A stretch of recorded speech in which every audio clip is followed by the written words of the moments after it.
Hello, I'm Kira the Scrivener, and here's the deal. I'm very shiny. I'm trying to film it like sunset because I'm trying to like get the last light, but somehow there's just a lot of shininess on my face. I haven't filmed in a little while, so it's now or never. I just want to get back into the groove. I haven't done a wrap-up since October. Yep, this is embarrassing. But I have a lot of anxiety about it because trying to fit like normally like 20 to 25 books in a video that isn't ridiculously long is a lot of work, and I have a lot of pressure on myself to be perfect and to like do it. So I'm not gonna do the reviews or anything. I'm just gonna jump in and kind of do it off the cuff. So first we have Emma. I have a vlog and I also have a live show where I talk about these intensively, but the live show is with August Austin's Anonymous with Taylor, Kara, and Carrie. So I will link that below, and I will link the vlog below as well.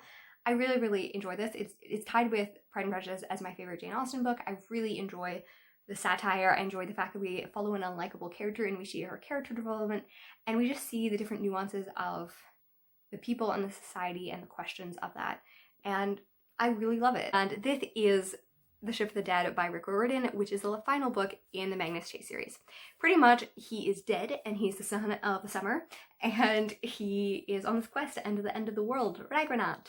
So yeah, it's really cool. I love that a lot of side characters get really in-depth stories. It has a really conclusive way where it goes through and fills the character development for the rest of the characters, and we just feel like they grow a lot, they change a lot.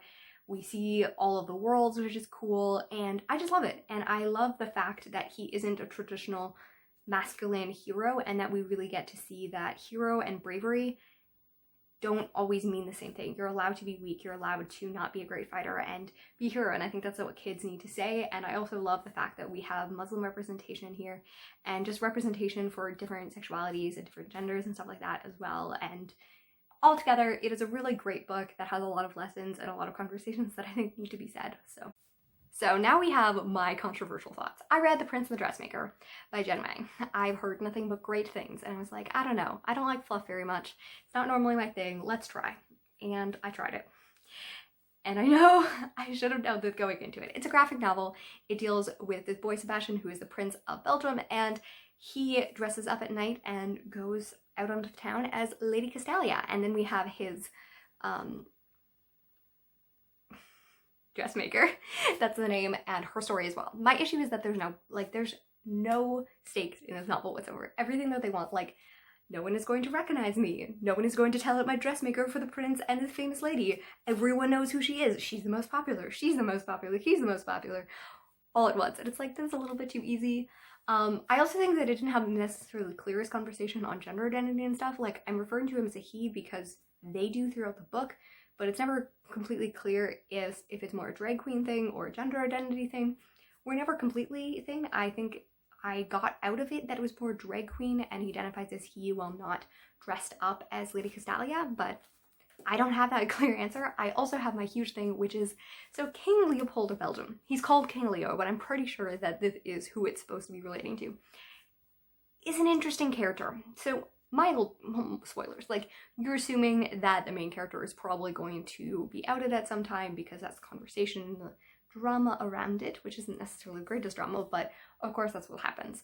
And then the parents are going to accept it, blah blah blah, and then King Leopold's like, I'm going to accept my son, I'm going to do drag, which is great. If it wasn't the 1900, and you have the fact that this is a king who, like, personally, as his own just prize,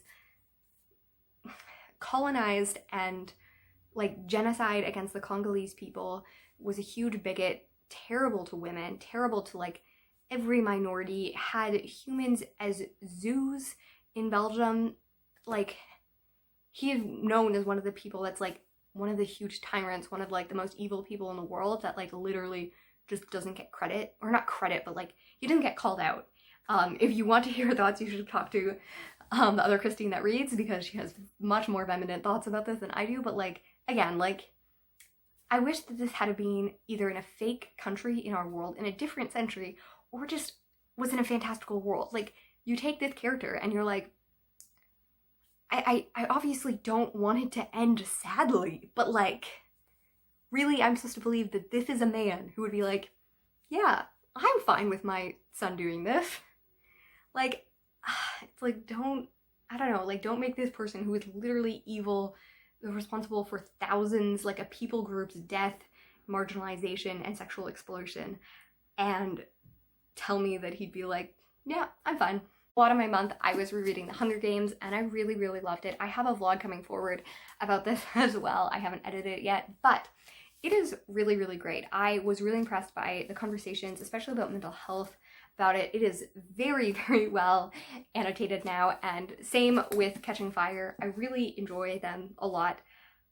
I want to do reviews, I always say that, but I'm trying to hold myself to it. I have a lot of thoughts, and because of Black Lives Matters and wanting to more focus on authors that are minorities, and specifically Black, I haven't read Mockingjay yet, or The Ballad of Songbirds and Snakes.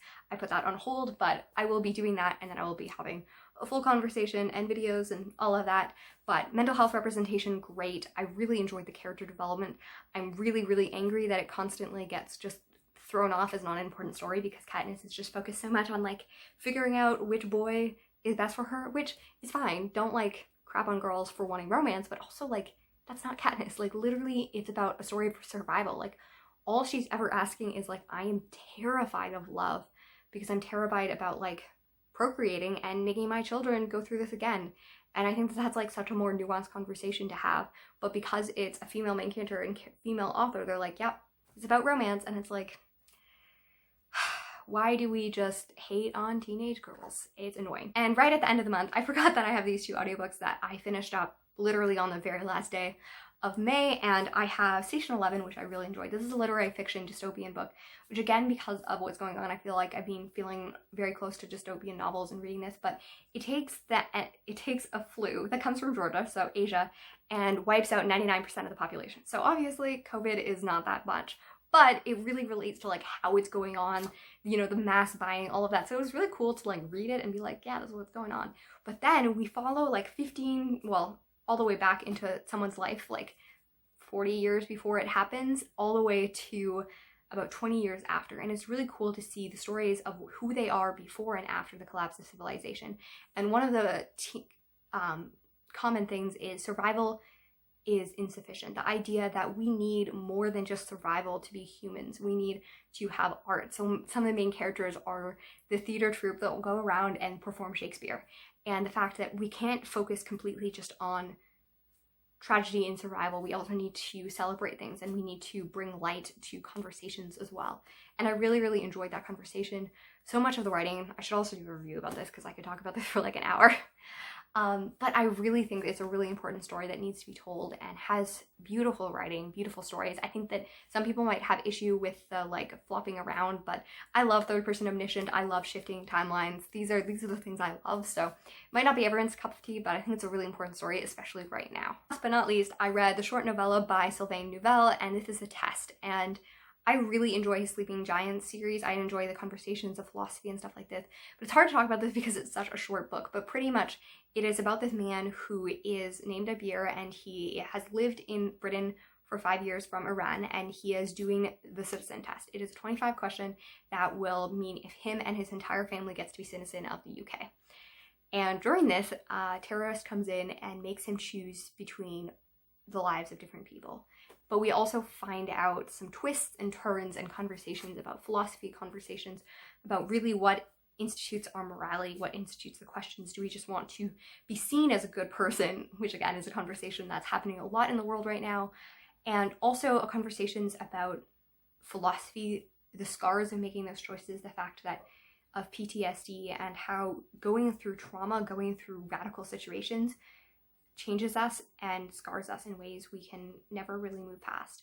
And it is 2 hours on audiobook. I think it's 100 pages, and it is a really moving book. I think that I will think about it for a really long time. I really enjoy Sylvain Neuvel's writing and the fact that he puts a lot into writing, and he's Canadian, which is always great. So these are the books that I read in May, and hopefully we'll see them soon. And let me know what you're reading, what you're writing. I will try to put some resources and stuff in the thing, because of course big conversation right now is about Black Lives Matter. I am kind of considering what I'm going to do, because I want to do a recommendations for books for people who are looking for education and looking on topics to be better informed, to better teach their children, better teach themselves, become, so that they don't have to be like, hey, friend who's Black, we're gonna like ask you for questions, because that's not like, okay, that's not really what, some people are cool to have conversation about that, but like you shouldn't put that on expectations. Like, you know, you're an adult, or at least you're old enough to be watching this video, so you should be able to like figure out how to educate yourself. So I'm gonna try to figure out something to do with that, but I also want to do it respectfully and also realize that like I'm not the best person, although I do have thoughts and I do want to bring some stories to the light. But yeah, so that's my plan going forward. I also want to be sensitive of that, like that, you know, I don't think that I'm the person to need to be taking up a lot of space right now, so also sensitive to that. But these are the books I read in May. Tangent at the end, but happy reading and writing. Let me know how you're doing.